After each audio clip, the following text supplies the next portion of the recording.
साथियों नमस्कार, मैं विनोद शर्मा आप सभी साथियों का स्वागत करता हूं, दिल से धन्यवाद करता हूं। पूरी यूएस टीम, कोर टीम का वेलकम करता हूं जिसने इस प्रकार का प्लेटफॉर्म शुरुआत किया। पूरा हिंदुस्तान जिसको लेके उत्साह है, पूरे हिंदुस्तान में खुशी की लहर है। जैसे ही 4 बजते हैं सभी साथी अपने मोबाइल, लैपटॉप, कंप्यूटर के आगे बैठ जाते हैं कि कोर लीडर बोले और हम सुने। और मैं भी साथियों 10 तारीख से लेकर आज तक एक भी मीटिंग को मैंने छोड़ा नहीं। 4 से 5 हर मीटिंग को मैंने सुना और मैं भी आज प्रयास करूंगा कि जिस प्रकार से आपकी मेरे प्रति भावनाएं हैं, मैं आपकी भावनाओं पर खरा उतरूं और मैं आपके बिजनेस बढ़ाने में कोई योगदान कर सकूं और रोल अदा कर सकूं, इसका मैं प्रयास करूंगा। जैसे मैंने बताया साथियों, मेरा नाम विनोद शर्मा है। लगभग 18 से 19 वर्ष का समय मेरे को आरसीएम बिजनेस के अंदर हुआ है। किस प्रकार से मैं आरसीएम के अंदर आया, किस प्रकार से मेरी शुरुआत हुई, मैं वो कहानी मेरी शुरुआत में आपके सामने शेयर करूंगा। साथियों, जींद से भिवानी रोड पर ईगरा मेरा गांव है, वहां मेरा जन्म हुआ। 22 वर्ष तक मैं वहां रहा। ग्रेजुएट में हूं, मैंने बीए किया हुआ है। उसके बाद मैंने 1 साल का कंप्यूटर कोर्स किया हुआ है। लेकिन कहते हैं साथियों, दुख भी कोई बताकर नहीं आता और सुख भी कभी बताकर नहीं आता। ऐसी घटना एक बार मेरे साथ घटी कि 96 के अंदर कोई डबल पैसे, 3.5 साल के अंदर डबल पैसे करने वाली कोई कंपनी आई। उस कंपनी में मैंने काम किया और साथियों आप यकीन कीजिए 96-7 के अंदर कई लाख रुपए का घाटा मैंने सहा, क्योंकि कुछ समय बाद वो कंपनी भाग गई थी। साथियों, वो मेरी जिंदगी का बहुत बुरा दौर था, जब वो इस प्रकार से दौर रहा कि बहुत सारे साथी पैसे मांगने के लिए घर आने लगे, सुबह शाम वो चक्कर काटने लगे। तो जिंदगी ऐसी बुरे दौर से गुजर रही थी, लग रहा था कि अब इससे बाहर निकलना बहुत मुश्किल है। कुछ साथियों ने, कुछ मेरे शुभ चिंतक थे, उन्होंने सलाह दी कि आप अब गांव छोड़ के शहर चले जाओ, क्योंकि शहर में कुछ और काम की संभावना होती है और जो लोग गांव में ही आपके पास से बार बार पैसे मांगने आते हैं, ये शहर में कम हो जाएंगे। ऐसी स्थिति रही साथियों, और मैं गांव से शहर में हम लोग पूरा परिवार आया। 800 रुपए के अंदर एक किराए का मकान हम लोगों ने लिया और 99 के अंदर मेरी गवर्नमेंट जॉब लग गई।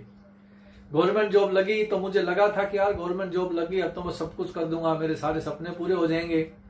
लेकिन ऐसा नहीं हुआ दोस्तों, क्योंकि जो पहली सैलरी मेरे को मिली तो मेरे सारे सपने टूट गए कि इस सैलरी से मेरा गुजारा भी होना मुश्किल है। ये पैसे चुकाना तो दूर की बात है, मेरा तो समय ही पास होना इस नौकरी से संभव नहीं है। और वही हुआ दोस्तों, इस प्रकार से जिंदगी कटने लगी। धीरे धीरे धीरे धीरे जितने लोग मेरे से पैसे मांगते थे, जितने लोगों का मेरे ऊपर उधार था, जितने लोगों का पैसे मैंने जमा करवा था, धीरे धीरे वो सारा जो तनख्वाह का पैसा था वहां जाने लगा और गुजारा करना मुश्किल हो गया। लेकिन एक दिन मेरी जिंदगी में ऐसा आया दोस्तों, मैं जिस स्कूल में जॉब करता था उसी स्कूल में मैं 99 से वहां पे जॉब करता था, 1999 से उस स्कूल के अंदर।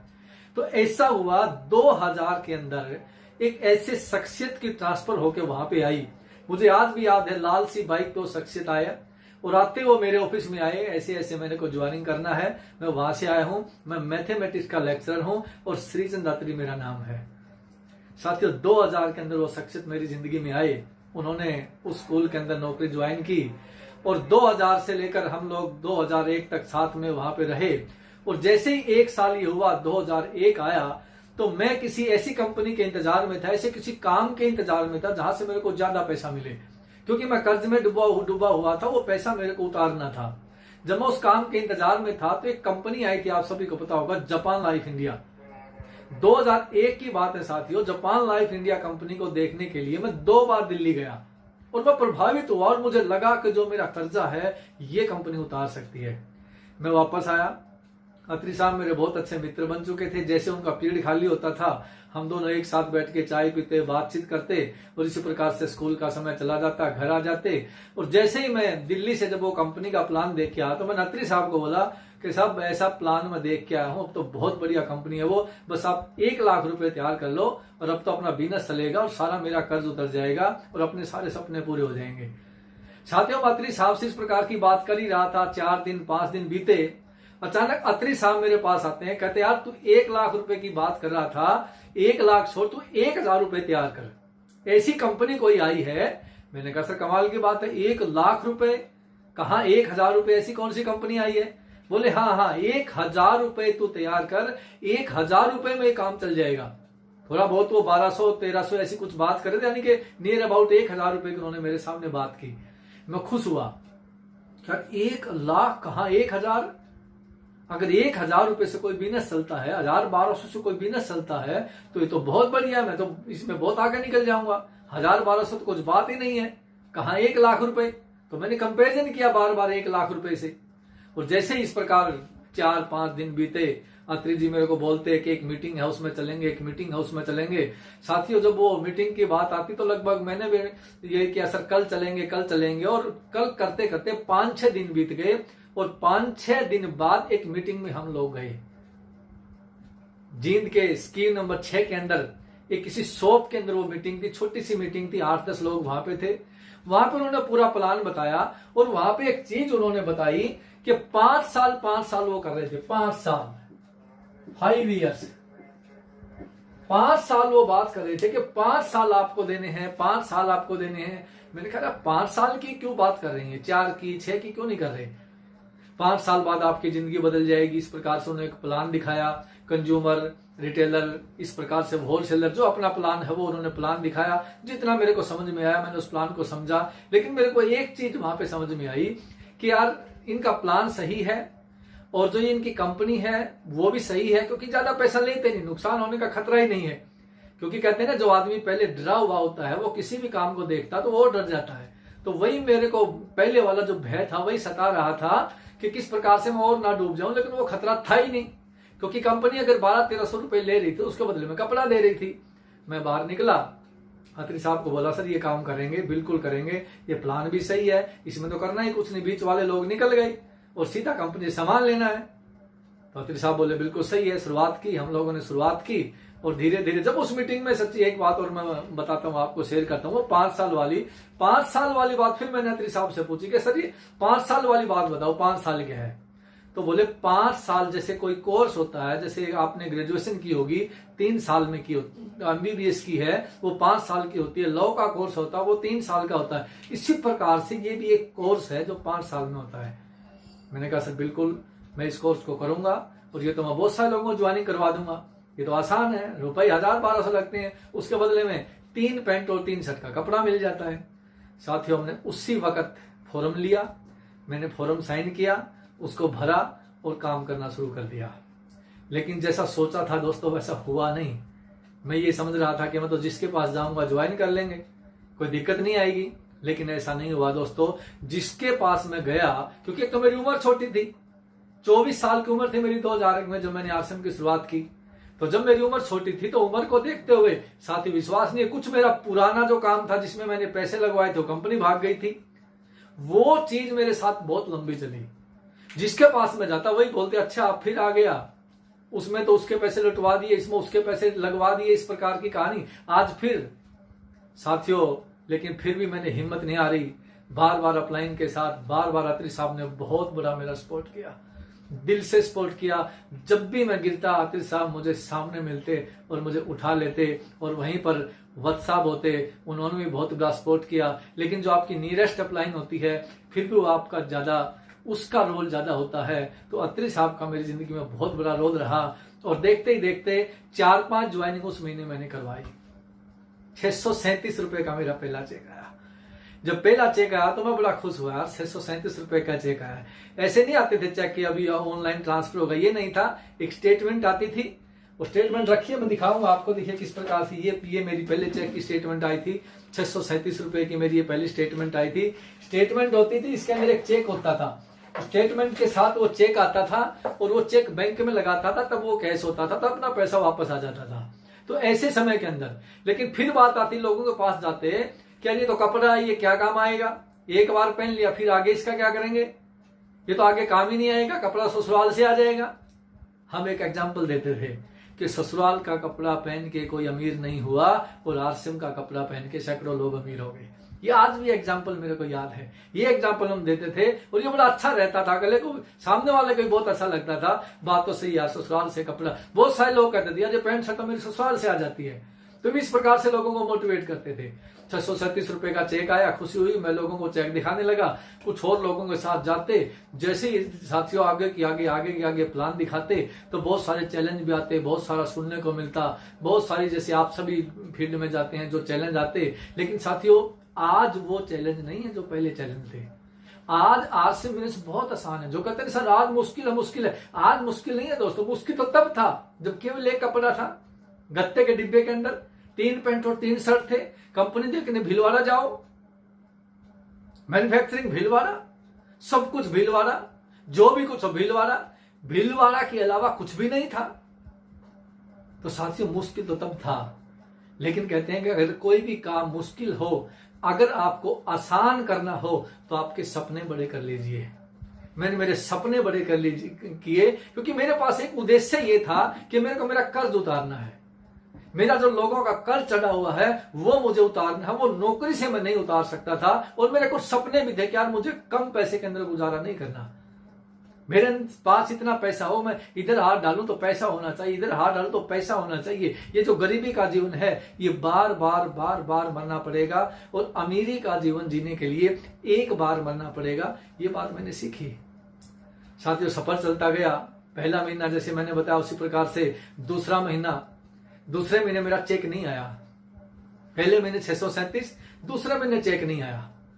अब दूसरे महीने चेक नहीं आया, इसका कारण पता लगा कि मेरी टीम के अंदर जिन लोगों को मैंने ज्वाइन करवाया था उन्होंने भी किसी को ज्वाइन नहीं करवाया, और मैंने भी किसी को ज्वाइन नहीं करवाया मतलब हुई नहीं मेरे से ज्वाइनिंग कोई।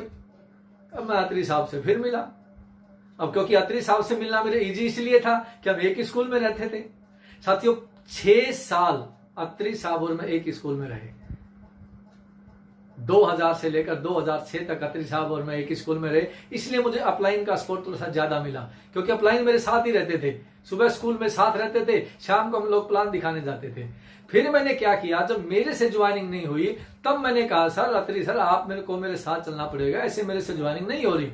लोग तो मेरी बात नहीं मानते, क्योंकि वो तो मेरे को जानते हैं, वो मेरा पिछला इतिहास को उठा के खड़े हो जाते हैं।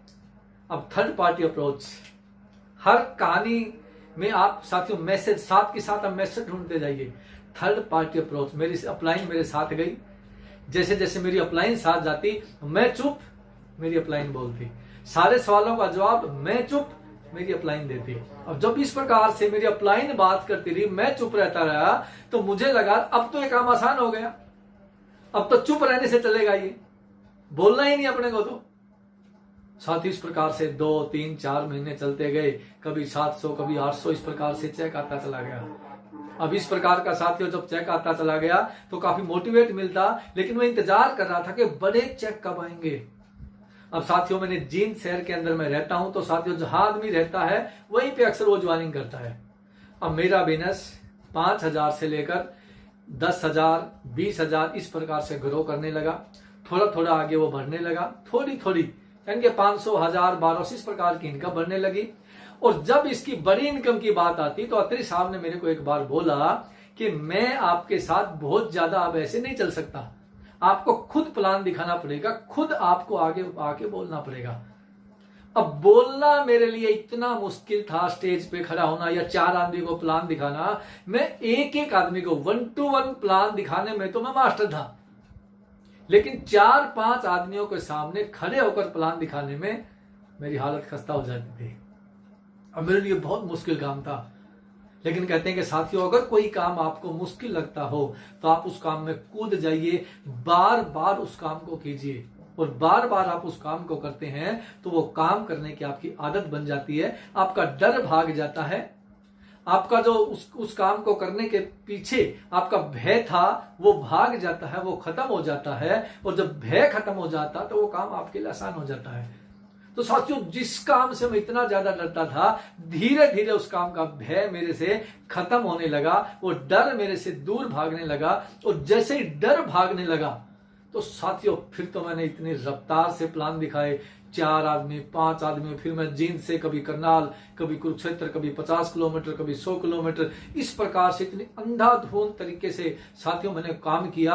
और मेरा बिजनेस कभी 1.15, 1.70 इस प्रकार से ग्रो करने लगा। लेकिन क्या हुआ, जैसे ये बिजनेस 1.15, 1.70 इस प्रकार से हो रहा था, बिजनेस आगे बढ़ रहा था, तो देखते ही देखते क्या हुआ, अब ज्वाइनिंग की जो लिस्ट होती है, अब वो लिस्ट मेरी तो खत्म होने लगी। अब मेरी लिस्ट खत्म होने लगी तो मैंने सोचा रहा मेरी लिस्ट की जरूरत ही क्या है, अब तो मेरा बिजनेस बढ़ने लगा। मैंने अपनी लिस्ट बनाना बंद कर दिया।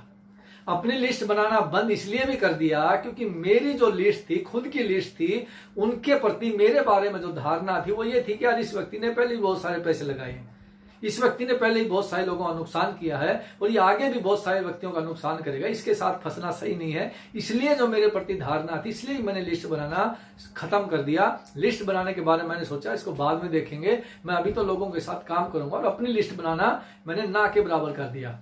लेकिन साथियों, जैसे जैसे वो बिजनेस 1-15 1-17 बढ़ता चला गया, फिर क्या हुआ, नेटवर्क जो हम लोग बनाते हैं उसकी जानकारी होना बहुत जरूरी है। किस प्रकार से नेटवर्क बनाते हैं, जो अपन यहाँ बनाते हैं, ये यहाँ पे यहाँ पे यहाँ पे यहाँ पे, इसकी जानकारी न होने के कारण वहां भी बहुत सारी प्रॉब्लम आई।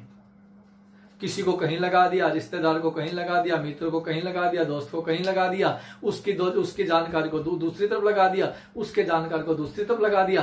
तो वो इस प्रकार से नेटवर्क मेरा बिगड़ने लगा, वो नेटवर्क उलझ गया, उसका उधर, और वो सारे टेप रूट में नए आके अलग अलग क्रॉस बन गए। अब स्कूल में अत्री साहब फिर मेरे को मिले, बहुत सारा समय हम लोग साथ में मिलाते थे, स्कूल में बैठ के हम बात करते थे कि आरसीएम से बहुत सारे पैसे आएंगे, आरसीएम से कार आएगी, आरसीएम से ये आएगा, आरसीएम से वो आएगा, आरसीएम से सपने पूरे हो जाएंगे। हम बैठते तो मैं कहता सर सपने तो पूरे ठीक है, ये तो बिजनेस मेरा तो 1-15 1-17 बढ़ रहा था, ये कम आने लगा। नेटवर्क का जो स्ट्रक्चर था उसको हमने वहां बैठकर देखा तो पाया कि वो ज्वाइनिंग जो लग रही थी वो सही तरीके से न लगने के कारण ये सब कुछ हो रहा था। अब साथियों, वो ज्वाइनिंग का हमने देखा तो मेरा बिजनेस कम आने लगा 170, वो कभी 1-15, फिर 70, फिर वो 40, इस प्रकार से बिजनेस घटने लगा। और मेरा चेक जो थोड़ा सा ठीक हो गया था वो फिर डाउन आ गया। अब यहां भी आपको एक मैसेज लेने की जरूरत है साथियों। अब यहां क्या मैसेज लेने की जरूरत है कि बिजनेस जो है ऊपर भी जाएगा और बिजनेस नीचे भी आएगा। वो उस चीज को मैंने फेस किया। ये चीज आपको कहां से सीखने को मिलती है, ये मीटिंग सेमिनार से सीखने को मिलती है। जब एक साथी खड़ा होकर बोलता है कि आपका बिजनेस ऊपर जाएगा, आपका बिजनेस नीचे जाएगा, जब तक आपका बिजनेस बहुत बड़ा नहीं हो जाता ऊपर नीचे जाता रहेगा।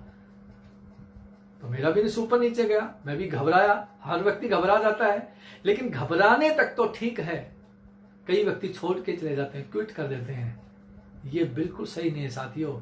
मुश्किल का दौर हमेशा हमेशा आपको और हमें सिखाने के लिए आता है, आपको और हमें जगाने के लिए आता है। ये लॉकडाउन जो आज है ये भी हमें सिखाने और जगाने के लिए आया है। इस लॉकडाउन की वजह से भी देखना हमारा बिजनेस किस प्रकार से तरक्की करेगा। तो जब वो साथियों चैलेंज आता, मैं चैलेंज से नहीं घबराया, कभी मजबूत हुआ। थोड़ा सा एक बार तो लगता है, हर व्यक्ति को ह्यूमन नेचर थोड़ा सा लगता है ये क्या हो गया, लेकिन और मजबूत हुए और आगे बढ़ते चले गए। और इस प्रकार से छोटी छोटी बातों लेकर, जो कभी किसी की ज्वाइनिंग, कभी किसी का नेटवर्क स्ट्रक्चर, इस प्रकार की बातों को लेकर जो चलता था उसमें थोड़ी सी मजबूती मिली। अपलाइन बहुत बड़ा रोल अदा करता है। अपलाइन को आप कस के पकड़ के रखिए। आपकी अपलाइन को मैं कहता हूं आप बिल्कुल गुरु भगवान मान के चलिए, क्योंकि वो आपको डूबने नहीं देगा। ऐसे ही अत्री साहब का सपोर्ट मेरी जिंदगी में रहा, ऐसे ही वत्स साहब का सपोर्ट मेरी जिंदगी में रहा। और नेटवर्क की जब बात आई तो साथियों बात वहां तक पहुंची कि जब ये बिजनेस मेरा कम आने लगा तो धीरे धीरे धीरे धीरे बहुत सारे साथी बोले अब मेरे से चलने वाला नहीं है। एक बार 8-10 साथी जो मेरी टीम के लीडर थे, मैं उनसे मिला, उनसे मैं बात कर रहा था। वो बोले सर अब हमारे बस का नहीं है, हम इस काम को नहीं करेंगे, अब आपको देख लो, आपको करना तो ठीक है, हमारा नेटवर्क स्ट्रक्चर बिगड़ गया, कहीं का कहीं कोई लग गया, हमारे से चलने वाला नहीं है, हम काम नहीं करेंगे। साथियों लगभग मैं कुछ ही लोगों के साथ खड़ा रह गया। लेकिन मैंने एक बात सीखी थी मीटिंग के माध्यम से, अपलाइन के माध्यम से, कि आपकी 2 तरह की लिस्ट होती है। एक आपकी खुद की लिस्ट और एक आप जिन लोगों को जोड़ते हो उनकी लिस्ट।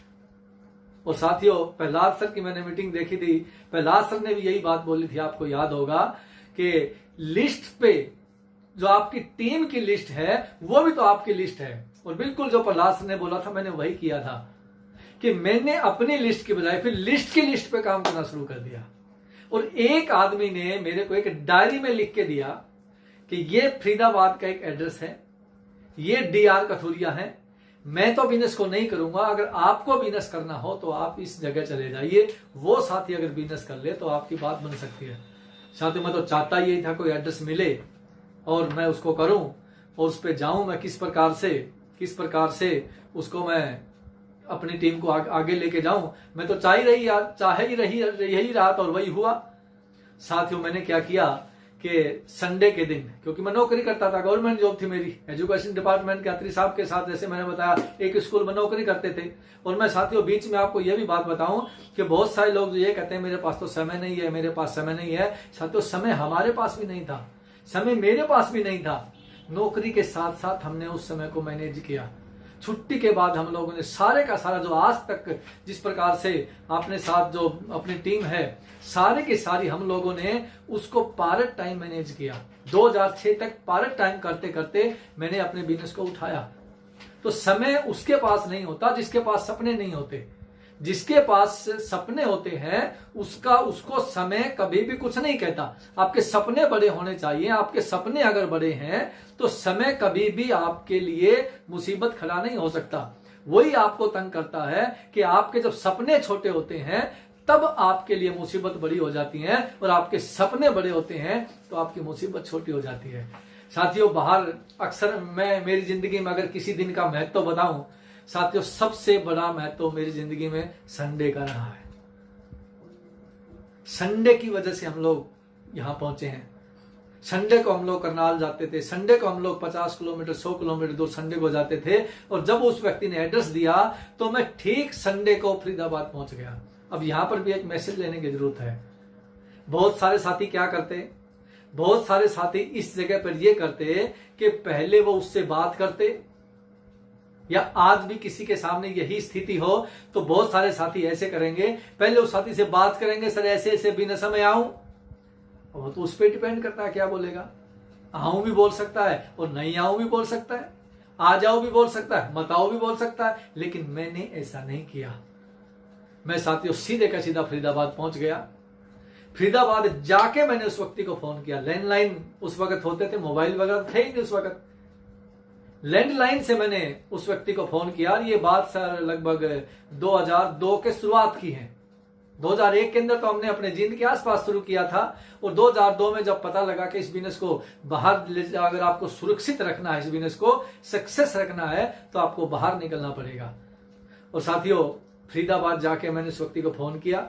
हेलो, मैं विनोद शर्मा बोल रहा हूं और आपसे मिलना चाहता हूं। कहां से आए हो? मैंने कहा जींद से। बोले जींद से बोल रहे हो? नहीं सर, जींद से नहीं बोल रहा, मैं फरीदाबाद आ गया हूं। बोले अच्छा, आ ही गए हो, फिर तो आ जाओ। साथियों, मैं गया DR कथुरिया के पास। मैंने उसको ऐसे ऐसे प्लान दिखा, ये हमारा प्लान है। वो बोले प्लान तो ठीक है आपका, लेकिन एक साथी और हैं, वो यस करेंगे तो हम इस काम को करेंगे, और हमने जिस काम को किया है या तो किया ही नहीं, क्या बहुत बड़े तरीके से किया है। तो साथियों, मैं बड़ा खुश हुआ कि यार अगर ऐसा हो जाए, ये साथी मेरी टीम में जुड़ जाए, ये तो कहता है कि किसी भी काम को बड़े तरीके से किया है, ये तो मेरी टीम में बहुत बड़ा मील का पत्थर साबित हो सकता है। लेकिन अगर जिस व्यक्ति को इसने बुलाया है वो व्यक्ति अगर मना करेगा तो ये तो उस पर डिपेंड हो गया। साथ ही वो व्यक्ति बोला थोड़ी सी वेट करो, वो व्यक्ति आने वाले हैं। राकेश बब्बर उनका नाम था। वो व्यक्ति आए और मैंने उनको प्लान दिखाया। प्लान दिखाने के बाद वो बोला इस काम को कर लेंगे, लेकिन एक शर्त है। मैंने कहा पता नहीं क्या शर्त रखेंगे। अभी बोलेंगे एक शर्त ये है कि हर संडे आपको हमारे पास आना पड़ेगा। अब मैं तो चाह ही नहीं रहा था कोई मुझे बुलाए। हर संडे क्या, मैं तो सैटरडे भी आ जाऊंगा, आप बुलाओ, काम करने वाले बनो। तो साथियों, मैंने उनको बोला यस, मैं बिल्कुल आऊंगा आपके साथ, हर संडे को आऊंगा और काम करूंगा। साथियों, वहां से बिजनेस की और शुरुआत हुई। वहां से मेरे दोनों ग्रुप इतने बड़े फले फूले, वहां पर मेरा बिजनेस बढ़ने लगा। और जैसे ही अपलाइन, अत्री साहब, वत्स साहब, इनके ये तो बहुत ज्यादा सपोर्ट की ही, लेकिन उस वक्त जो सेमिनार की बात होती थी, जो किसी को फंक्शन के लिए अपन बुलाते हैं अपने बड़े लीडर को, तो उस वक्त आप सभी जानते हो आदरणीय कदम सिंह जी और OP शर्मा जी, ये दो साथियों को उस वक्त हम लोग मीटिंग लेते थे। और मेरा बहुत सौभाग्यशाली हूं कि इन दोनों साथियों के साथ मुझे काम करने का मौका मिला, और इन दोनों साथियों ने दिल से मेरी बहुत बड़ी हेल्प की। तो मीटिंग के लिए जब ये आते थे, इन दोनों लोग के, मैं अत्री साहब को बोलता था सर ये OP शर्मा जी के कदम जी की जोड़ी बहुत गजब है, ये बहुत दूर दूर मीटिंग करने जाते हैं, अपन कैसे जाएंगे ऐसे, अपन भी जाएंगे कभी, अपनी भी जोड़ी ऐसे बनेगी कि कभी झारखंड मीटिंग देने जाते हैं, तो कभी बिहार मीटिंग, कभी महाराष्ट्र, जैसे ये लोग जाते हैं, अपन जाएंगे सर ऐसे। बोले बिल्कुल अपन भी जाएंगे। साथियों मैं बहुत इंप्रेस हुआ कि और उस वक्त मैंने बहुत स्पीड से काम किया और वहां से मेरा बिजनेस बढ़ने लगा, वहां से बिजनेस मेरा दूर जाने लगा, वहां से मेरा बिजनेस गति पकड़ने लगा। क्योंकि बिजनेस करने का जो तरीका है वो अगर आपने समझ में आ जाता है तो फिर बिजनेस बढ़ने में देरी नहीं है। बिजनेस तो बढ़ जाता है, हमारे बढ़ने में देरी है। बिजनेस नहीं रुकता, हम रुकते हैं। बिजनेस की स्पीड कम नहीं होती, हमारी स्पीड कम होती है। अगर हमारी स्पीड सही है, हम अंदर से जागरूक हैं, हम उस चीज को समझ लेते हैं कि ये बिजनेस चलता कैसे है, कि ये बिजनेस किस प्रकार से काम करता है। और साथियों आप देखिए, ये आज लोग, बहुत सारे लोग बोलते हैं सर ये तो प्रोडक्ट कम है। मुझे बहुत आश्चर्य होता है, कम है प्रोडक्ट? अरे मेरे को देखिए ना, मेरी अपलाइन को देखिए ना, कम थोड़ी है, ये तो ज्यादा प्रोडक्ट लगते हैं मेरे को तो। साथियों एक प्रोडक्ट से भी बिजनेस में सफल हुआ जा सकता है, 2 प्रोडक्ट से भी बिजनेस में सफल हुआ जा सकता है। आज तो 400-500 प्रोडक्ट है, आप क्या बात करते हो, प्रोडक्ट कम है? बहुत प्रोडक्ट है, कम नहीं है इतने प्रोडक्ट। इतिहास रचने वालों ने तो एक प्रोडक्ट पे इतिहास रचा, आज तो बहुत सारे प्रोडक्ट हैं, आप भी इतिहास रच सकते हैं। साथियों धीरे धीरे बिजनेस बढ़ने लगा। पहली एनिवर्सरी मेरे को आज भी याद है कि भीलवाड़ा के अंदर पहली एनिवर्सरी हुई थी और जींद से एक बस भर के गई थी पहली एनिवर्सरी के अंदर। 2001 के अंदर वो एनिवर्सरी हुई थी, पहली एनिवर्सरी। और अत्री साहब और मैंने एक फैसला लिया था कि सर, अत्री साहब मेरे को बोले ऐसा है दोनों नहीं जाएंगे, अपन एक चला जाएगा, तो तू चला जा या मैं चला जाता हूं। मैंने कहा ठीक है सर, जो आप आदेश करो वही मैं मान लूंगा। बोले मैं एनिवर्सरी पे चला जाता हूं, आप यहाँ टीम को संभाल लो, दोनों चले जाएंगे तो फिर थोड़ा सा टीम को प्रॉब्लम हो जाएगी। तो मैंने अत्री साहब की बात मानी, मैं पहली एनिवर्सरी पे नहीं गया था, अत्री साहब गए थे। फिर अत्री साहब आए, उन्होंने बताया कि ये बिजनेस तो बहुत बड़ा है, इतने लोग थे वहां पे, रॉयल्टी, टेक्निकल, और जो सपने की जो बात करते थे अत्री साहब ने बताया, तब तो ये सपना बहुत जल्दी पूरा होने वाला है। मैं तो बड़ा खुश हुआ। और जब अत्री साहब ने मेरे को बात बताई तो मैं तो एकदम से अपने और सपने बड़े किए और ताकत के साथ साथियों काम करने लगा।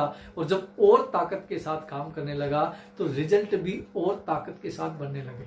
क्योंकि रिजल्ट आप पे डिपेंड करते हैं, रिजल्ट आपके दिए गए टाइम पे डिपेंड करते हैं। 5 साल जो मैंने आपको बताया, 5 साल जो वहां लिखा था, 5 साल का मतलब क्या है, कौन से 5 साल, ये मेरे को समझ में आ गया था कि आपके काम करने वाले 5 साल, ज्वाइनिंग करने वाले 5 साल नहीं कि आपने आज ज्वाइन किया, कभी काम किया, कभी नहीं किया, कभी किया, कभी नहीं किया, वो 5 साल नहीं है। ज्वाइनिंग करने वाले 5 साल की बात है। और साथियों जैसे अक्सर सारे के सारे अपलाइन, सारे के सारे को लीडर ने भी आपको बताया कि जब आप अपने शहर में काम करते हो तो आपके लिए आसान हो जाता है, लेकिन आप बाहर काम करते हो थोड़ा सा आपके लिए चैलेंज भरा हो सकता है। मेरे लिए भी चैलेंज भरा हुआ था, बहुत सारी विपरीत परिस्थितियों के अंदर मैंने काम किया, बहुत सारी ऐसे समय मैंने बिताए कि बिल्कुल खाने को जब बहुत कुछ नहीं मिल पाता था, कई बार बाहर से 11-12 बजे आते थे, बिना खाए भी ऐसे ही सो जाते थे, तब भी चल जाता था। JR सिंह बोला और सो गए, क्योंकि पता था कि आज से में सब कुछ सही होगा। और साथियों जैसे पहली एनिवर्सरी के बारे में मैंने बताया, फिर साथियों 2002 के अंदर दूसरी एनिवर्सरी आई। यहां तक की जो मैंने बात बताई, ये सारे का सारा जो काम था एक प्रोडक्ट पे मैंने आपको बताया, ये कि केवल मात्र एक प्रोडक्ट पे हम लोगों ने इस प्रकार से नेटवर्क को खड़ा किया। केवल मात्र गत्ते के डिब्बे के अंदर जो किट आती थी, उस किट को लेके हम लोगों ने नेटवर्क को खड़ा किया, उस किट को लेके हमने काम किया। और जैसे मैं थोड़ा सा और पीछे लेके चलूं, 2001 की जैसे मैंने बात की कि शुरुआत मैंने 2001 में की थी, और दिसंबर 2001 में साथियों में रॉयल्टी पे आया था। जब अत्री साहब एनिवर्सरी में 2002 में गए थे तो वहां पे जैसे उन्होंने बताया था कि किस प्रकार से वहां पे रॉयल्टी आती है, किस प्रकार से वहां पे लोग बहुत सारे इस प्रकार से वहां पे अपनी टीम को लेकर उत्साहित थे। तो उसी प्रकार से जो रॉयल्टी का जिक्र किया था, वो वहां पर 2001 दिसंबर में मैं पहली बार रॉयल्टी पे आया था। तो 2001 जब दिसंबर में रॉयल्टी पे आया था तो उस वक्त 2% रॉयल्टी होती थी, एक तरफ 3.5, एक तरफ 1,15,000, 2% की रॉयल्टी। और 2% की रॉयल्टी होने में मेरे 5 फार्मों की कमी रह गई थी। अब अपलाइन बोले नहीं रॉयल्टी पे आना है, रॉयल्टी पे आना है। मुझे आज भी याद है, 2 व्यक्ति मैंने स्पेशल भीलवाड़ा भेजे, 5 फॉर्म उन्होंने लिए और वो व्यक्ति वहां पे जमा करवा के आए, तब वो बिजनेस में ऐड होते थे और मेरी रॉयल्टी लगी। साथ इतना जुनून था कि मुझे रॉयल्टी लेनी है, मुझे रॉयल्टी लेनी है, कैसे भी आए मुझे रॉयल्टी लेनी है, मुझे रॉयल्टी चाहिए। इस प्रकार से रॉयल्टी का वो जुनून था। और वही जुनून फिर अत्री साहब ने जैसे बताया कि वहां पर तो मैं जब एनिवर्सरी पे गया, बहुत सारे रॉयल्टी चेवर थे, इस प्रकार से खुशी से झूम रहे थे, तो मेरी खुशी का ठिकाना नहीं रहा। और फिर बात आते साथियों सेकंड एनिवर्सरी की। सेकंड एनिवर्सरी तक मेरी इनकम भी थोड़ी सी अच्छी हो चुकी थी, मेरा लाइफस्टाइल थोड़ा थोड़ा ऊपर उठना शुरू हो गया था। और जो मेरा कर्ज था साथियों, सबसे बड़ा मेरा जो मेन मोटो था, वो मेरा उस समय लाइफस्टाइल नहीं था, मेरे लेने कार मेरा मोटो नहीं था। सबसे पहला मेरा मोटो था कि मैंने जिसके पैसे लगवाए थे उसके पैसे चुका देना। और जैसे जैसे वो पैसे उतरते जा रहे थे, जैसे जैसे वो किसी के पैसे में देता जा रहा था, तो वो मेरे लिए एक बहुत बड़ा इस प्रकार से सुकून भरा समय होता था कि आज मैंने उसके इतने दिए, इसके उतने दिए। और साथियों आप यकीन मानिए, लगभग मैं आपसे बात करूं कि 2 से 3 साल के अंदर आसिफ ने मेरे को बहुत पैसा दिया और लगभग पैसा मैंने चुका दिया। और वो मेरी जिंदगी का और मेरे परिवार का एक बहुत बड़ा अहम दौर था। इस प्रकार से कि कहते हैं कि भगवान किसी चीज में आपको डुबोता है। डुबोया किसने? कंपनी ने। फिर तैराया किसने? उसी कंपनी ने। तो साथियों कभी भी आप निरुत्साहित मत हो, उदास मत हो कभी भी। भगवान जो करता है वो आपके लिए अच्छा ही करता है और आपके लिए आगे की सोच के करता है। वही मैंने कहा यार, भगवान ने अगर मेरे लिए इतना बुरा किया है तो ये अच्छा भी करेगा। और साथियों 2002 के अंदर मुझे याद है 5 गाड़ियां बिरला ऑडिटोरियम के अंदर मैं लेके गया। 5 गाड़ियां भर के लोगों की मेरी टीम की। और वहां पे जैसे कदम जी ने अपने सेमिनार के अंदर बताया था, वो मेरे को बिल्कुल याद है आज भी कि इतनी क्राउड वहां पे हो गई थी कि कदम जी लगे थे वहां पे लाइव करने में, वहां पे लाइव किया। और उस एनिवर्सरी के बाद बिजनेस ने जो गति पकड़ी साथियों, बहुत ज्यादा स्पीड बिजनेस की रही। लेकिन कहते हैं कि आदमी जब किसी काम को करते करते थोड़ा सा ज्यादा उत्साहित हो जाता है तो कभी कभार वो गलतियां भी कर देता है। साथियों बीच बीच में हमसे ही बहुत ज्यादा गलतियां होती रही। बहुत सारा इस प्रकार से जो काम, इस प्रकार का जो उत्साह होना चाहिए, कभी कभार वो ढीला पड़ जाता। क्योंकि कई बार आदमी को लगता है कि तू बहुत बड़ा बन गया, तू जो कर रहा वो सही कर रहा है। तो इसी ईगो आ जाती है जब आदमी के पास पैसा आना शुरू हो जाता है। तो ये साथियों ये भी एक बहुत बड़ा मैसेज है। पैसा जब आदमी के पास आता है, ईगो डाउन होनी चाहिए। पैसा ऊपर ईगो डाउन, पैसा ऊपर ईगो डाउन। और साथियों वही मेरे साथ भी कुछ हुआ था। लेकिन धीरे धीरे, क्योंकि मेरी अपलाइन मेरे नजदीक थी, अत्री साहब मेरे नजदीक थे, तो मुझे इस प्रकार की बातों कभी दिक्कत नहीं रही। क्योंकि स्कूल में हम लोग एक साथ फिर जाते थे, वहीं मिलते थे, वो मेरे को फिर समझाते थे, फिर मैं उनको फॉलो करता था, फिर मैं आगे बढ़ता था, फिर मैं अपनी स्पीड पकड़ लेता था। और 2000 की जो सेकेंड एनिवर्सरी की मैंने बात की, उस एनिवर्सरी के आने के बाद फिर एक फंक्शन हुआ था भीलवाड़ा के अंदर। अक्टूबर 2002 की बात है। 3 प्रोडक्ट लॉन्च हुए थे साथियों। और मैं पहली बार भीलवाड़ा गया था, क्योंकि पहली एनिवर्सरी में मैं जा नहीं पाया। दूसरी एनिवर्सरी जयपुर हुई, के अंदर वो प्रोग्राम हुआ, तब मैं भीलवाड़ा गया था पहली बार। उस प्रोग्राम को अटेंड करने से पहले हम लोगों ने कंपनी की विजिट की। मैंने कंपनी की सारी मशीनें देखी, टीसीजी से मिला, ऑफिस को देखा। साथियों मैं एक चीज से बहुत बड़ा प्रभावित हुआ, वो था टीसीजी की सिंपलिसिटी। मैंने कहा इतना साधारण व्यक्ति किसी कंपनी का मालिक है तो कोई रोक नहीं सकता हमारी कंपनी को नंबर 1 होने से। और साथियों वही हुआ। और आज आप देखते हैं कि उसी शख्सियत की, उस सिंपलिसिटी की वजह से ही आज हमारी कंपनी नंबर 1 है। आज हम सबसे बड़ी कंपनी कह सकते हैं। और जब वो प्रोग्राम हुआ साथियों, वो रात का प्रोग्राम था, अक्टूबर 2002 रात्रि का वो प्रोग्राम था। वो प्रोग्राम में 3 प्रोडक्ट लॉन्च हुए थे, एक पेस्ट, एक नहाने का साबुन, एक कपड़े धोने का साबुन। तब तक हम लोग केवल मात्र कपड़े पे काम करते थे। फिर मैं आपको वही बात बता रहा हूं कि प्रोडक्ट की वजह से आदमी नहीं जीतता, अपने अंदर लिए गए कमिटमेंट की वजह से जीतता है।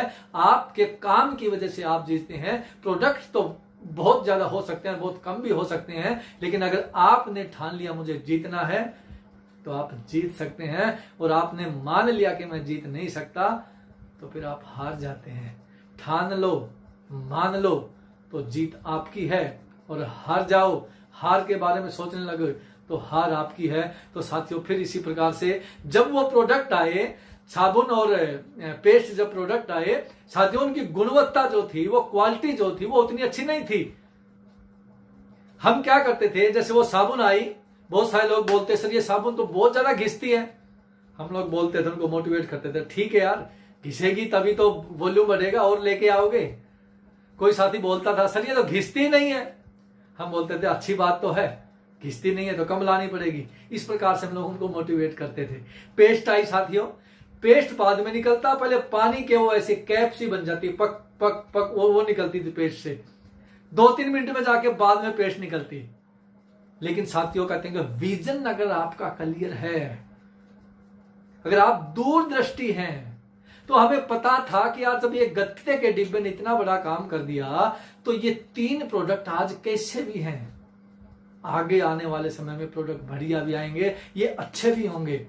और जब ये ऐसे प्रोडक्ट हैं, इनकी क्वालिटी उतनी अच्छी नहीं है, तब भी ये इतने अच्छी प्रकार से चल रहे हैं, हम लोग अपना काम कर रहे हैं। जब इनकी क्वालिटी सही हो जाएगी तो हम कहां जाएंगे। आज भी जब मेरे को लोग मीटिंगों में मिलते हैं, बोलते हैं सर मेरे से कोई ज्वाइन नहीं होता, मेरे से कोई जुड़ नहीं रहा, तो उसको सुन के मैं बहुत मोटिवेट होता हूं कि इससे आज भी कोई जुड़ नहीं रहा, आज इसके साथ कोई आ नहीं रहा, उसके बाद भी अपना बिजनेस इतना बड़ा है, डेली ज्वाइनिंग बढ़ती जा रही है, डेली लीडर बढ़ते जा रहे हैं। जब इन लोगों से ज्वाइनिंग होनी शुरू हो जाएगी, जब ये लोग बिजनेस करना शुरू कर देंगे, तो हम कहां जाएंगे साथियों। बहुत बड़ा बिजनेस होगा, बहुत बड़ा बिजनेस। और इसी प्रकार से अक्टूबर 2002 के फंक्शन की बात जैसे मैंने बताई कि 3 प्रोडक्ट हुए थे, 3 प्रोडक्ट के बाद तो साथियों प्रोडक्ट की श्रृंखला बढ़ती चलेगी, बढ़ती चलेगी, बिजनेस का कारवां बढ़ता चला गया, बढ़ता चला गया। बहुत सारे प्रोडक्ट ऐड होते रहे। कभी साथियों आने वाले जाने वाले, साथियों ये तो ट्रेंड है, इसकी आपको टेंशन नहीं लेनी, इसकी चिंता नहीं लेनी। ये तो ट्रेंड है, ट्रेन की तरह चलता रहेगा। कोई साथी उतरा, कोई बैठ गया, कोई उतरा, कोई बैठ गया। लेकिन आपको ये ध्यान रखना है कि अगर वो ट्रेन जींद से बॉम्बे, दिल्ली से बॉम्बे जाएगी और आपको बॉम्बे जाना है, तो रास्ते में मत उतरना आप। साथियों मेरे पास भी बहुत चैलेंज आए, मैं भी रास्ते में उतर सकता था। अदर कंपनी की जो बात करते हैं बहुत सारे लोग, बहुत सारी कंपनियां आई। जब मैंने शुरुआत की थी, एक एमवे का कोई साथी होता था, वो मेरे को मिलता था बस, और कोई कंपनी वाला उस वक्त मेरे को नहीं मिला। वो एमवे वाला ये कहता था सर क्या आप ये चवन्नी ठन्नी 1000 रुपए कपड़ा, वो कहता था चवन्नी ठन्नी में आप क्या कर लोगे। मैं बोलता था ये मेरी चवन्नी ठन्नी एक दिन तेरे 500 के नोट पे भारी पड़ेगी। और वही हुआ दोस्तों, इस चवन्नी ठन्नी ने इतना बड़ा काम कर दिया कि आज हिंदुस्तान की सबसे बड़ी कंपनी बन गई। तो साथियों भगवान की अगर देर है, अंधेर नहीं है। आप चलते रहे, एक एक रखा गया कदम, एक एक आगे बढ़ाया गया कदम, उसका फायदा आपको देगा। ये एक एक दिखाया गया प्लान रंग लाएगा एक दिन। समय लग सकता है, हो सकता वो प्लान आपका आज सक्सेस हो जाए, हो सकता प्लान आपका कल सक्सेस हो जाए, लेकिन 100% सक्सेस होगा। एक भी दिखाया गया प्लान आपका खाली नहीं जाएगा। साथियों आज मेरे को लगभग 18-19 साल इस कंपनी में काम करते हो गए। आज भी बहुत सारे लोग उस वक्त के कहते हैं सर आज हमारे समझ में आ गया, आज हमारी ज्वाइनिंग करनी है। हो सकता वो समझ में 2 साल बाद आए, हो सकता समझ में 5 साल बाद आए, हो सकता 10 साल बाद आए, लेकिन समझ में आएगा। लेकिन आप नहीं रुकना, आप चलते जाना। आप रुक गए तो उसको समझ में आएगा और फिर वो समझाने के लिए आपके पास फिर आएगा कि सर जब आप मेरे पास समझाने आए थे तब तो मैं नहीं समझ पाया, अब मैं आपको समझाने के लिए आया हूं कि आप जिस काम को कर रहे थे सही था। अब उस वक्त क्या सोचोगे आप, क्या इस बंदे को मैं समझाने गया था, आज ये मेरे को समझाने आ गया। और साथियों 2002 के बाद 2003, 2004, 2003 में कुछ ऐसी घटना घटी, ये थोड़ा सा इस प्रकार की कुछ गतिविधि हुई कि बहुत सारे सीनियर अपलाइन कुछ इस प्रकार की अदर्स कंपनी में इन्वॉल्व हुए, वो आप सभी जानते हैं। लेकिन चलता रहा, हम मोटिवेट नहीं हुए। अत्री साहब और वक्त साहब और हम सारे जब इकट्ठे हुए कि ऐसे ऐसे कुछ अपने अपलाइन छोड़ के जा रही हैं, अपने को क्या करना चाहिए, तो सबने मिलकर ऐसी सलाह बनाई कि कुछ भी हो जिएंगे आरसीएम के साथ, मरेंगे आरसीएम के साथ, चाहे डाउनलाइन छोड़े चाहे अपलाइन छोड़े, कोई नहीं छोड़े, हम आरसीएम ही करेंगे और आरसीएम ही करते जाएंगे। ये हमने डिसीजन वहां पे लिया था और इस प्रकार से ये कारवां बढ़ता चला गया। फिर आता है 2004, पार्ट टाइम ही मैं करता रहा, स्कूल में जाता रहा, आरसीएम करता रहा, स्कूल में जाता रहा, मीटिंग करता रहा। बीच के जो 5 दिन थे वो 50 से 100 किलोमीटर दूर में जाता। सैटरडे संडे मैं 400 500 इस प्रकार से कितनी भी फिर दूरी पे ग्रुप मिल जाए मैं वहां पे जाता। और फरवरी 2004 का फिर समय आया जहां पर मेरी शादी हुई। मैं तब रॉयल्टी पे था। रॉयल्टी पे था जब मेरी मिसिज मेरे से बात करती है कि ये क्या काम है आपका, इसमें क्या करना पड़ता है। मेरे को तो बताया गया था कि आप नौकरी करते हो। मैंने कहा बिल्कुल सही, मैं नौकरी करता हूं। मैंने उसकी मेरी स्टेटमेंट दिखाई इस प्रकार से, जो ये स्टेटमेंट है देखिए, ये मैंने सारी में ये आज तक पूरी स्टेटमेंट रखी है। तो जब दिखाई के देखो इस प्रकार का मैं बिजनेस भी करता हूं और इससे अपनी जिंदगी बदलेगी, इससे अपनी जिंदगी और आगे बढ़ेगी, इससे अपना लाइफस्टाइल और बदलेगा। पहले की कहानी मैंने बताई कि इससे मैंने इस प्रकार से कर्ज था सब वो इस बिजनेस से उतारा है, तो वो बहुत मोटिवेट हुई। फिर हम लोगों ने फिर जब पत्नी का सपोर्ट मिलता है तो कहते हैं ये बिजनेस और बड़ा हो जाता है। आप काम करने वाले, काम करने के 2 तरीके हैं, एक तो अंदर से काम और एक बाहर से काम। एक तो फिजिकली आप करते हो और एक अंदर से आपको जो सपोर्ट मिलती है वो भी आपका काम करना माना जाता है। तो साथियों जब काम किया उस प्रकार से 2004 और 22 फरवरी को मेरी शादी थी और फिर 29 फरवरी को कुरुक्षेत्र के अंदर एक बहुत बड़ा प्रोग्राम था। आप सभी जो पुराने साथी, सीनियर साथी हैं, बीसी छाबड़ा सर वहां पे आए थे। वहां पे एक बहुत बड़ा शानदार फंक्शन हुआ था। वहां मेरी मिसिज गई थी और वहां पे उसने जब देखा कि मुझे रॉयल्टी की स्टेज पे बुलाया गया तो वो खुश हुई कि ये मेरे हीरो हैं, आज रॉयल्टी अचीवर पे हैं। इन हजारों की भीड़ से इसको रॉयल्टी के नाम से बुलाया गया है, रॉयल्टी अचीवर के रूप में बुलाया गया है। वो साथियों बहुत खुश हुई और 2004 के बाद से मेरा बिजनेस स्पीड पकड़ते चला गया और चलते चलते 2005, 2006 और मैं आपको अब थोड़ा सा दिखाऊंगा कि किस प्रकार से इनकम, ये मैं पहला दिखाता हूं साथियों। ये मेरा पहला चेक आया था 637 रुपए का, ठीक 637 रुपए। ये स्टेटमेंट अगर आपको दिख रही है, मैं आपको समझाना चाह रहा हूं कि किस प्रकार से ये बिजनेस आपका गति पकड़ता है। पहला चेक 637। अब आप समझिए इस बात को। ठीक एक साल बाद साथियों लिखा है 21,295, ठीक 1 साल बाद। अब देखिए साथियों, जब मेरे को ठीक 2 साल हुए साथियों, मेरा चेक आता है 6,011। अब आप बोलेंगे ये क्यों? मैंने आपको बताया था मेरी कहानी के अंदर कि पीछे टीम खराब हो गई थी, नेटवर्क सही नहीं बनाया, जिसकी वजह से चेक कम हो गया। तो बिजनेस कम होगा तो चेक भी कम होगा। उसके बाद ठीक 1 साल बाद साथियों मेरा चेक फिर आता है 31,949। अब ये साल हुए साथियों 3। ठीक चौथी साल जब मेरे को ठीक 4 साल हो गए तो साथियों मेरा चेक आता है 76,641। 211552 मेरी आईडी है, आप इसको चेक कर सकते हैं। लेकिन मैंने आपको शुरुआत में बताया था 5 साल का गेम है। 5 साल मेरे को समझ में आए थे कि 5 साल अगर जीत जान लगा के इस बिजनेस में काम कर लिया तो साथियों सारे पिछले जितने भी हमारे गरीबी थी, जितने भी हम लोग जिस प्रकार से रहते तो सब कुछ बदल सकता है। और आप साथियों अपने घरों में बैठे मुस्कुरा दें, अभी सारे जहां पर आप बैठे हो तालियां बजा दें। आप तालियां मेरे लिए नहीं बजाएं, आपकी कामयाबी के लिए बजाएं, क्योंकि जब मुझे 5 साल हो गए थे मेरा चेक आता है 1,75,565 रुपए। साथियों ये वर्ष हो गया था फरवरी 2006। समझिए आप इस बात को साथियों, 637 रुपए से 5 साल के अंदर 1,75,565 रुपए तक का मेरा चेक पहुंच गया था। ये साथियों ये आरसीएम की खूबी थी, ये हमने दिल से काम किया उसका परिणाम था, ये हमने कंपनी पे विश्वास किया उसका परिणाम था। साथियों अगर आप विश्वास करते हैं किसी भी चीज पे, लेकिन मगर सबसे पहले आप पे तो विश्वास कीजिए। कंपनी कैसी है, कंपनी किस प्रकार से काम करती है वो बाद की बात है, आप अपने ऊपर विश्वास कीजिए। आप कैसे हैं, आपको क्या करना है, आपको करना है या नहीं करना है। किसी और के कहने से आप डगमगा तो नहीं जाएंगे, किसी और के कहने से आपका विश्वास तो नहीं खत्म हो जाएगा। अगर ऐसा है कि आप किसी और के कहने से आपका विश्वास नहीं डगमगाएगा तो साथियों आप निश्चित रूप से आपकी जीत है। अब एक और एग्जांपल मैं आपको दिखाता हूं। पहले साल साथियों जब मुझे 2001 की बात करता हूं, मैं टोटल इनकम की बात करता हूं, 2001 के अंदर मेरी टोटल इनकम आती है 96,706। समझिए आप इस चीज को, 5 साल का गेम है। 5 साल में किस प्रकार से आपका गेम बदल जाता है। सेकेंड ईयर जो बात है 2002 के अंदर मेरे पास टोटल इनकम आती है 2,30,709।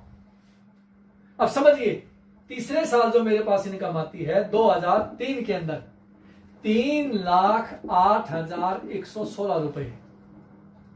अब साथियों चलते हैं 2004 में। 2004 में मेरी इनकम आती है 8,30,630।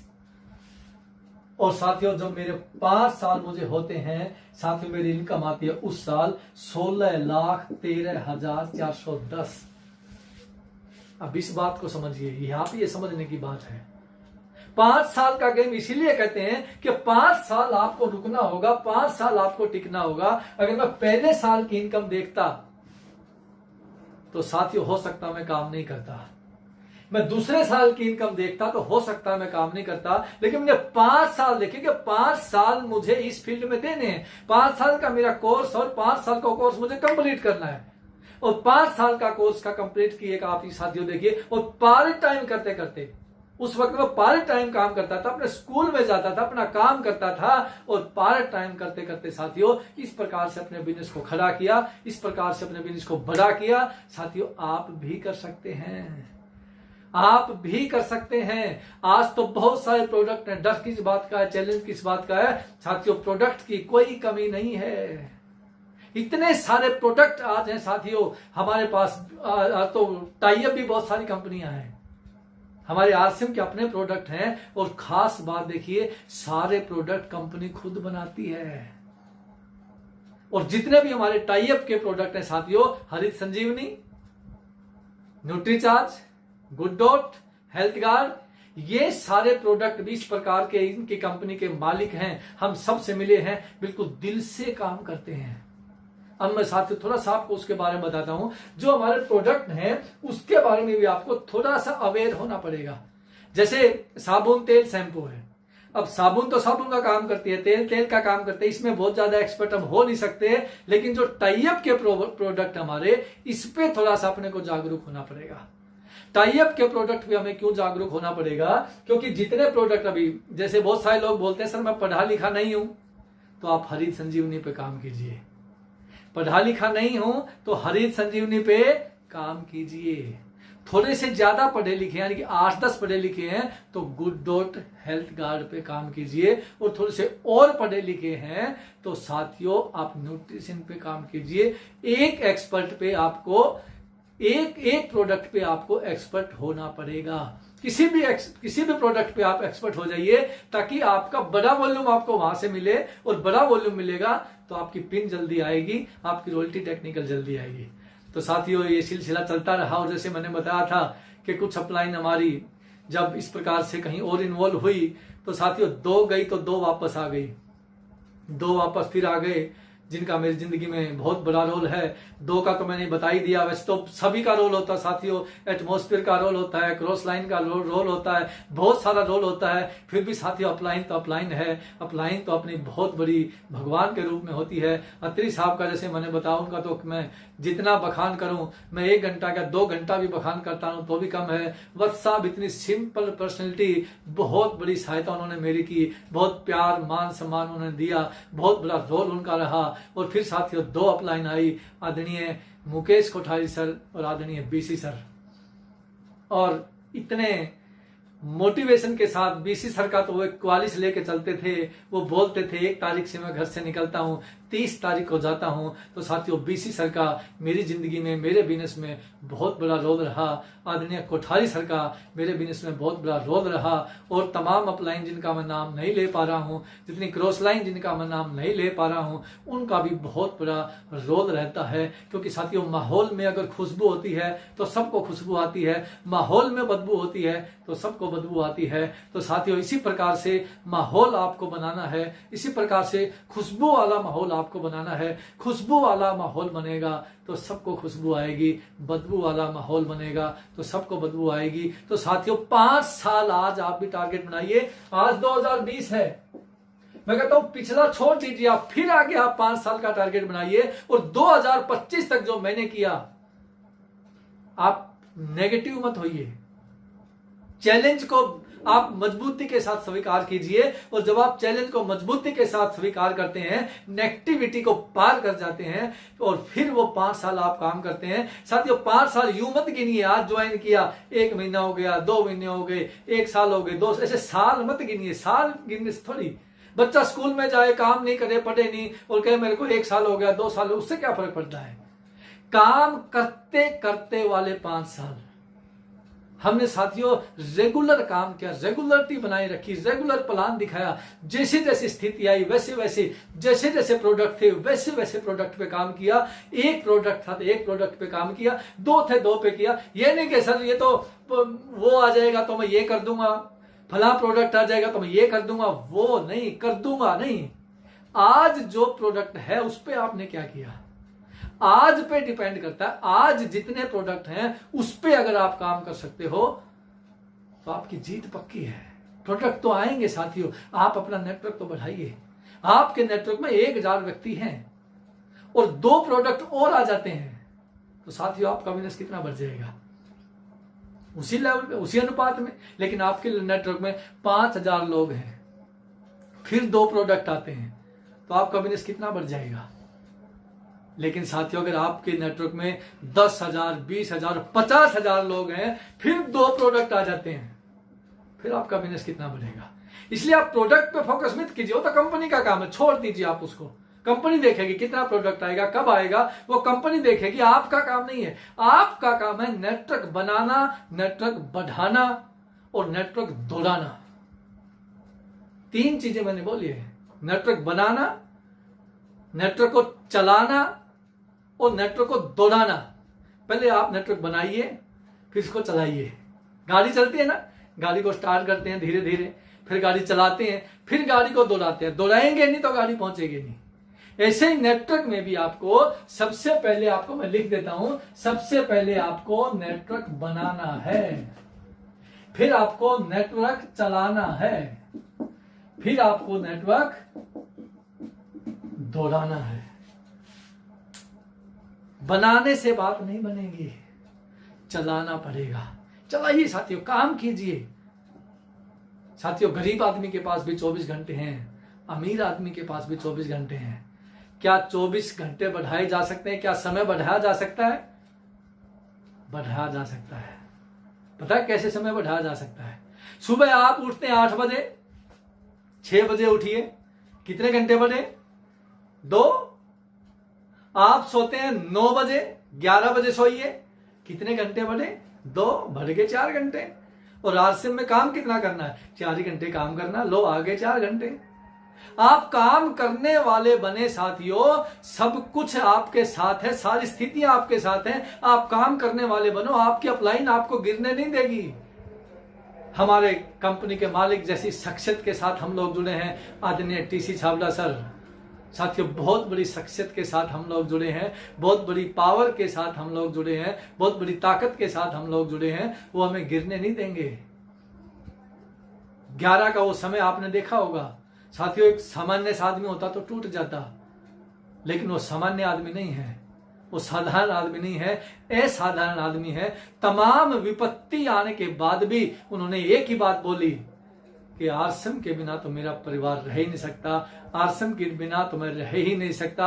आरसीएम तो हमारी जान है, जिएंगे आरसीएम के साथ, मरेंगे आरसीएम के साथ। जिस कंपनी के एमडी का इस प्रकार से मोटो है, जिस कंपनी का इस प्रकार से बातचीत वो करते हैं कि मैं जीऊं मरूं आरसीएम के साथ का, साथियों फिर हमें डरने की कोई बात नहीं है, हमें किसी प्रकार से कोई घबराने की बात नहीं है। बस हमें तो पूरा ध्यान देना है हमारे नेटवर्क के ऊपर, हमें पूरे का पूरा फोकस रखना है हमारी टीम के ऊपर। खुद खड़े होके लिखना शुरू कर दीजिए, खुद खड़े होके बताना शुरू कर दीजिए, खुद खड़े होके आप दौड़ना शुरू कर दीजिए। कहते हैं जो व्यक्ति चल सकता है वो दौड़ भी सकता है, और जो दौड़ना सीख गया वो जीतना सीख गया। भूल जाइए साथियों कितने पढ़े लिखे हैं आप, भूल जाइए मैं कम पढ़ा लिखा हूं, कोई बात नहीं। आप बस ये याद रखिए कि अब मुझे आरसे में आके कितना काम करना है, अब मुझे आरसे में आके बहुत कुछ करना है, अब आरसे में आके मेरे को मेरे सपने पूरे करने हैं। और साथियों इसी प्रकार से मैंने सपने पूरे किए। सबसे पहला मेरा सपना, मेरा कर्ज उतारना, वो मैंने उतारा। उसके बाद मेरा लाइफस्टाइल। आज साथियों आरसीएम का दिया हमारे पास सब कुछ है, परमात्मा का शुक्रिया अदा करते हैं। हे परमात्मा आरसीएम तूने दिया, और आज किसी भी प्रकार की कोई भी लाइफस्टाइल की चाहे बात करें, चाहे गाड़ी की बात करें, चाहे बंगले की बात करें, चाहे बैंक बैलेंस की बात करें, चाहे किसी आदर्श जो भी आज लाइफस्टाइल होता है किसी की बात करें, आज आरसीएम की वजह से सब कुछ सही है साथियों। जिनकी मजे से चलती है, आज भी काम करते हैं, आज भी अपनी टीम के साथ रेगुलर काम करते हैं, टीम को सपोर्ट करते हैं। इसी प्रकार से आपको करना है। और साथियों आने वाला समय, जैसे अत्री साहब बार बार अपने जो मेरी अपलाइन है वो बार बार नेटवर्क के फ्यूचर को दिखाते हैं। वो जब भी आप अत्री साहब को सुनेंगे वो फ्यूचर की बात करेंगे कि आने वाला समय नेटवर्क मार्केटिंग का है। और बिल्कुल सही, मैं भी इसी बात पे स्टैंप लगाता हूं। मैं भी अभी एक किताब पढ़ रहा था, नेटवर्क मार्केटिंग सफलता की राह, मेरे पास रखी है किताब। मैंने इसके लगभग 8-10 चैप्टर पढ़े हैं। ये सारी किताब एक ही बात बोलती है कि आने वाला समय नेटवर्क मार्केटिंग का है, और आने वाले समय में मेन रोल रहेगा इन 5 सालों का। तो साथियों इन 5 सालों के अंदर आपको बहुत बड़ा काम करना है। ये 5 साल हमारे लिए बहुत ही भाग्यशाली रहेंगे। ये 5 साल हमारे लिए बहुत उत्साहित रहेंगे। ये 5 साल हमारे नेटवर्क को बनाने के लिए, चलाने के लिए, दौड़ाने के लिए, सारे के सारे ये 5 साल हमारे बिल्कुल अनुकूल हैं। तो इन 5 साल के अंदर हमने पूरे का पूरा फोकस, पूरे की पूरी ताकत अपने को लगानी है कि किस प्रकार से इन 5 सालों के अंदर अपने नेटवर्क को बढ़ाएं, किस प्रकार से इस 5 साल के अंदर अपनी गति को बढ़ाएं। और साथियों जी मैं बिल्कुल दावे के साथ कह सकता हूं कि जितना काम हमने आज तक किया है, जितना काम इन 20 सालों में किया है, उससे कहीं अधिक काम सारे 20 साल मिला के हम इन 5 साल में करने वाले हैं। फिल्म इंडस्ट्री को देखिए साथियों, जो काम फिल्म इंडस्ट्री ने शुरुआती के 20 साल में किया था, उससे कहीं अधिक केवल 5 साल में किया था। तो फिर मैं उसी 5 साल पे आता हूं। 5 साल जिंदगी के आप ये इसके अंदर लगा दो, 5 साल नेटवर्क मार्केटिंग में कूद जाओ, 5 साल नेटवर्क मार्केटिंग में डूब जाओ। ये 5 साल आपकी जिंदगी को बदल देंगे। ये 21, 22, 23, 24, 25 ये वर्ष हमारी जिंदगी के बहुत बड़े जीवन को ले जाने के लिए आए हैं। और साथियों अभी जो लॉकडाउन है इसकी बिल्कुल भी चिंता नहीं करनी। कितना बड़ा प्लेटफॉर्म हमारे को मिला। मीटिंगें हमारी होती थी 300, 400, 500, 1000 गैदरिंग की होती थी, लेकिन आज साथियों 15-15 हजार लोग लाइव हमें देखते हैं, सुनते हैं। किस प्रकार से आसान हो गया काम। तो साथियों कोई भी चीज कभी भी किसी भी संगठन को मजबूत करने के लिए आती है, उसको समझना हमें पड़ता है। तो साथियों मैं लास्ट में धन्यवाद दूंगा सभी कोर साथियों का। 10 तारीख से लेकर आज तक जितने कोर साथी आए, सभी ने बहुत बड़ी अपनी भावनाओं को आपके साथ शेयर किया। मैं खुद 4 बजे आके इंतजार करता हूं मैं कब 4 बजे, और मैं इस 4 से 5 को लीडर को सुनूं। और मैं धन्यवाद करता हूं यूएस के प्रेसिडेंट आदित्य कोठारी साहब का, पूरे कोर मीटिंग जो होती है जिनकी देखरेख में, पूरे सिस्टम का। और इन्हीं बातों के साथ मैं आपसे विराम चाहूंगा। धन्यवाद। जय आरसीएम।